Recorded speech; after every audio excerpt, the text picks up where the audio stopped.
մի փոքրիկ խմբակ։ Իշխանությունը զավթելու հրապարակային հայտարարությունների համար տնային կալանքում գտնվող Սամվել Կարապետյանի թիմակիցները, մասնավորապես նրա եղբոր որդին Նարեկ Կարապետյանը, ջանք ու եռանդ չեն խնայում համոզելու համար, թե իրենք նախկին իշխանությունների հետ որևէ առնչություն չունեն եւ չեն պատրաստվում նրանց հետ միավորվել։ Վերջիններս սա փորձում են անել այն պարագայում, երբ Նարեկ Կարապետյանի հայրը Կարեն Կարապետյանը Սերժ Սարգսյանի կառավարման տարիներին եղել է Հայաստանի Հանրապետության նախագահի աշխատակազմի ղեկավարը։ Այս հանգամանքից զատ հայկական ժամանակի ձեռքի տակ են հայտնվել տեղեկություններ, որ նախկին ՀԿ-ական մի շարք կարկառուն դեմքեր Ռոբերտ Քոչարյանի եւ Գագիկ Ծառուկյանի հետ նախկինում աֆիլացված բազմաթիվ անձինք այսօր էլ ամենատարբեր միջոցներով աջակցում են Կարապետյաններին։ Այսպիսով Երևանի նախկին քաղաքապետ, տրանսպորտի եւ կապի նախկին նախարար Գագիկ Բեգլարյանը, որը եղել է ՀՀԿ անդամ, ներկայումս ակտիվ սատարում է մեր ձևով շարժմանը, ուժեղ Հայաստան կուսակցությանը եւ զբաղվում է շարժման ֆինանսական հարցերով։ Նրա եղբայրը Հակոբ Բեգլարյանը, որը նախկին падգամավոր է, եւս սատարում է ուժեղ Հայաստան կուսակցությանը։ Գագիկ Բեգլարյանի սանիկը նախկին ՀՀԿ-ական Էդգար Զիլֆյանը, որը հայտնի է Թուփակ մականվամբ, ներկայումս ակտիվ զբաղվում է ուժեղ Հայաստան կուսակցության համար նոր անդամների ներգրավմամբ։ Դավիթ Կարապետյանը, որը եղել է ՀՀԿ նախկին անդամ, Արմավիրի մարզի Ծաղկուն գյուղի նախկին ղեկավարը, նույնպես սատարում է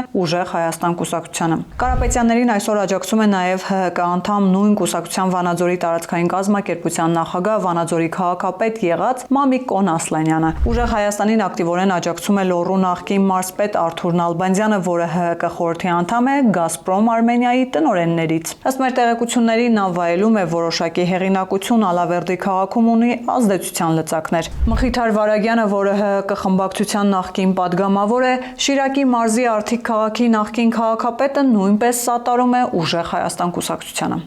Երդվյալ Քոչարյանականներից այսօր նույն երդվյալությամբ սկսել է Կարապետյաններին սատարել Արամ Վարդևանյանը, որը Հայաստան Դաշինքի նախկին անդամ է, նախկին падգամավոր։ Հայկ Ավագյանը, որը 2021 թվականի ընտրություններին աջակցել է Ռոբերտ Քոչարյանին, իսկ 2023 թվականին Սրբազան պայքար շարժմանը, ներկայումս ուժեղ Հայաստան կուսակցության երևանյան գրասենյակներից մեկի ղեկավարն է։ Հովիկ Մուրադյանը, որը նախկինում սատարել է Հայաստան Դաշինքին, եղել է Հեյցի Վարդենիսի տեղամասի նախկին տնօրեն, այժմ ուժեղ Հայաստան կուսակցության Գեղարքունիքի մարզի Վարդենիսի տարածքային գրասենյակի համակարգողն է։ Նաիրի Մարտիրոսյանը, որը եղել է Վայոց ձորի մարզի Եղեգնաձոր համայնքի Վերնաշեն բնակավայրի վարչական ղեկավարը, անդամակցել է Հայաստան Դաշինքին, այսօր հարում է ուժեղ Հայաստան կուսակցությանը։ Քիչ չեն նաև Գագիկ Ծառուկյանի հետ շահկապված անձինք, որոնք այսօր նույնպես տեղավորվում են Կարապետյանների ավտոբուսում։ Ջանիբեկ Հայրապետյանը, որը եղել է Բարգավաճ Հայաստան խմբակցության падգամավոր, այժմ ուժեղ Հայաստան կուսակցության համակիր է։ Մեր տեղեկություններով նա Ազովունի գյուղում զբաղվում է կուսակցության համար քարոզչությամբ։ Արթուր Մահերյանը, որը հայտնի է Բութան կեղծանունով, Բարգավաճ Հայաստանի նախկին աջակից է, իսկ այժմ ակտիվ աջակցում է ուժեղ Հայաստան կուսակցությանը։